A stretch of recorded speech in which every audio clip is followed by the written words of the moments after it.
안녕하세요. 반갑습니다. 오늘 금융소비자연맹과 함께하는 사회자 김나라. 정만수입니다. 네, 오늘은 고액 아르바이트를 미끼로 한 은행 계좌를 이용 금융사기 피해에 대해서 한번 알아보겠습니다. 현재 고액 아르바이트를 미끼로 은행 계좌를 이용한 금융사기 주의보가 발령되었습니다. 오늘 이 시간 고액 아르바이트를 미끼로 차고 입금을 가장한 송금사기의 유형, 그리고 피해 사례는 어떤 것들이 있는지, 이런 사기 피해에 대한 예방 요령은 무엇들이 있는지 한번 알아보도록 하겠습니다. 저희 차고 입금 송금 사기 유형은 어떤 내용인가요? 네, 차고입금, 송금 사기에 대해서 말씀드리겠습니다. 차고입금, 송금 사기는 보통 은행 계좌를 이용한 급여나 수당 등이 잘못 입금된 돈이라면서 사기범이 원하는 계좌로 이체를 요구해서 송금하도록 하는 것을 말합니다. 보통 사기범의 수법은요, 유명 구인 사이트나 페이스북 등을 통해서 고액 수당을 미끼로 아르바이트로 모집해서 수당이나 급여의 명목으로 받은 계좌로 차고 송금했다며 재이체를 요구하는 신종 금융 사기 수법입니다.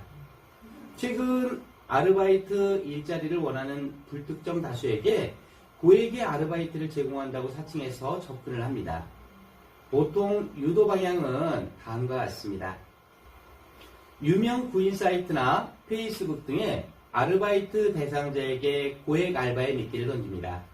그런 다음에 아르바이트 업무를 주고 나서 수당, 급여 등으로 약정된 금액과 다른 금액 등을 입금한 이후에 차고로 송금이 잘못되었다고 연락을 해서 사기범이 원하는 계좌로 재이체를 요구하는 방법으로 위장을 하는 경우입니다. 이는 최근 나타나는 신종 금융사기로 이에 응하게 되면 사기범과 공범이 되어서 민형사상의 책임을 지게 됩니다. 자, 그럼 그림으로 한번 그 사례를 알아보도록 하겠습니다. 자, 보시는 화면처럼요, 아르바이트생들이 사기범이 올려놓은 구인 사이트 또는 페이스북 등에서 아르바이트를 위해서 신청을 하게 됩니다.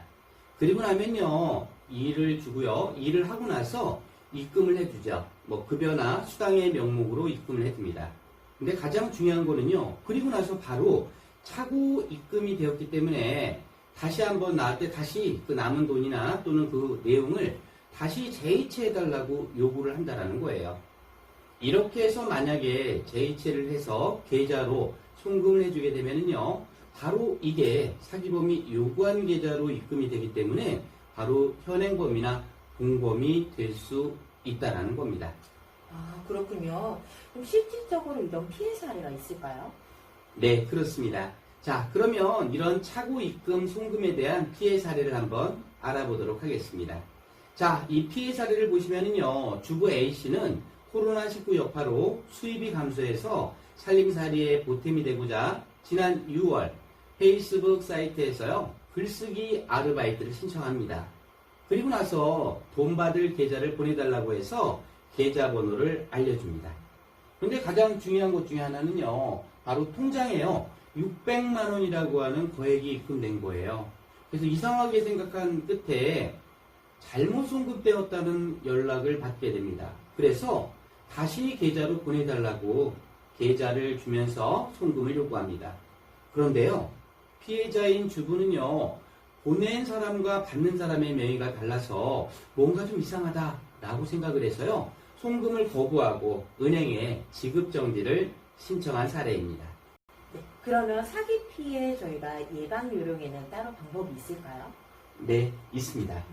자, 그러면 사기 피해 예방 요령에는 어떤 내용들이 있는지 한번 알아보도록 하겠습니다. 크게 세 가지로 준비를 해봤고요. 첫 번째는 통장, 체크카드의 비밀번호 유출을 절대 하시면 안 됩니다. 두 번째로는요, 입금자, 그리고 재이체 희망자가 명의가 다른 경우에 반드시 계좌 이체하지 말고 신고를 하셔야 돼요. 신고해야 될 기관에는요, 해당 은행, 경찰청, 금융감독원, 금융소비자연맹 등이 있으니까요, 빠른 신고와 바른 대처가 매우 중요합니다. 자, 여기에요, 특히 온라인으로 재이체를 하거나요, 현금 전달 또는 송금 요구, 또는 통장이나 체크카드 등을 발송해달라고 하는 이런 일들은요, 100% 사기입니다. 이런 부분들 다시 한번 주의해서 조심하시기 바랍니다. 자, 그래야지만이 사기 피해를 미연에 방지할 수 있는 요령입니다. 자, 지금까지 사기 피해 예방 요령에 대해서 알아봤고요. 금융소비자연맹 꿀팁에 대해서 말씀드려보도록 하겠습니다. 최근에는요, 재택근무로 인해서 쉽게 일할 수 있는 제한에 주의해줘야 됩니다. 면접이 없는 쉬운 아르바이트는 없습니다. 또한 취업도 없으니까요, 여기에 주의해 주셔야 되고요. 세 번째로는 계좌 이체를 한다라고 해서 아르바이트 제안을 할 때 주의해야 되겠죠. 왜? 재이체를 요구할 때 절대 응하시면 안 되겠습니다. 또한 이런 심부름도 있어요. 전담만 해주는 심부름이다 라고 제안을 합니다. 그런데요, 간혹 현금을 갖다가 전달해야 된다라고 하는 제안이 들어오게 되면요, 100% 사기입니다. 이 부분에 대해서 정말 주의하셔야 돼요. 마지막으로요, 인터넷 뱅킹을 지원해주는 업무다라고 했을 때는요, 이런 업무가 문제가 생기는 경우가 많습니다. 그래서 이런 부분에 대해서 더욱더 주의하셔야 되겠습니다. 네, 각별한 주의가 굉장히 많이 필요한데요. 네. 네, 오늘 저희 금융소비자연맹과 함께 고액 아르바이트를 미끼로 하는 송금 사기에 대해서 알아보았습니다. 오늘 함께 하신 내용은 금융소비자연맹 사이트에 수록되어 있으며 참고하시기 바랍니다. 숙지하셔서 이런 피해 없도록 주의하시기 바랍니다. 감사합니다. 감사합니다.